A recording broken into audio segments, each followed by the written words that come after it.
Yun o mga idol, isang mapagpalang araw po sa ating lahat, pang day 4 ano po dito sa sawmill project. So may kinuha po akong bagong labor. Yan na. Bagong labor po namin ito. Yan. Wala nga labor ya, kadwa ya. Ano sahod mo pala akong may saldaw? Ano kaya mo nga ito sildaw, may saldaw.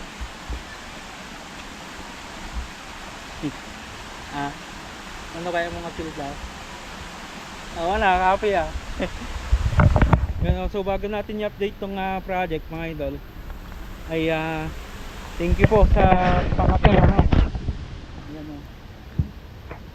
Nagbigay ng merienda sila madam. Yun, so i-update natin ito mga idol ngayong day 4 ano po.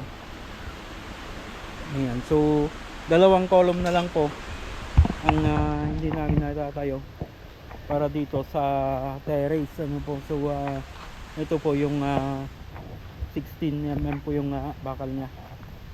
Ayan. So nice pa namin mahulugan sana ito ng bakal mga idol kung fit yung hukay, kaso lumihis at may mga bato pa na tinamaan tulad po nito. May bato po dito sa gilid na malaki, kaya inusod namin ng konti doon yung aming parilya ano po.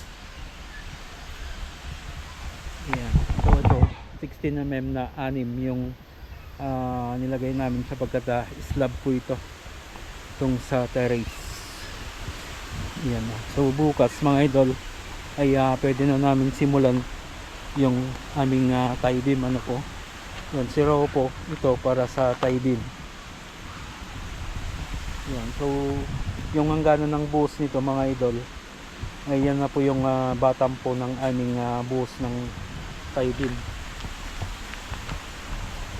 Yan, so may 6 na siroho na yung nakabitan.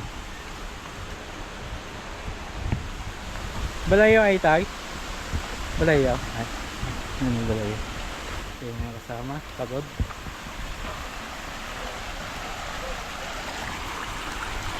Buhos ng ano nga bag na rin?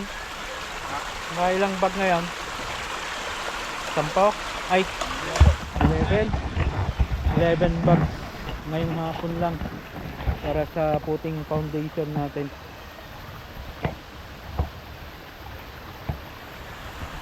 Ayan na. Yun mga idol, so yan na muna yung update po dito sa ating project dito sa sawmill ano mga idol.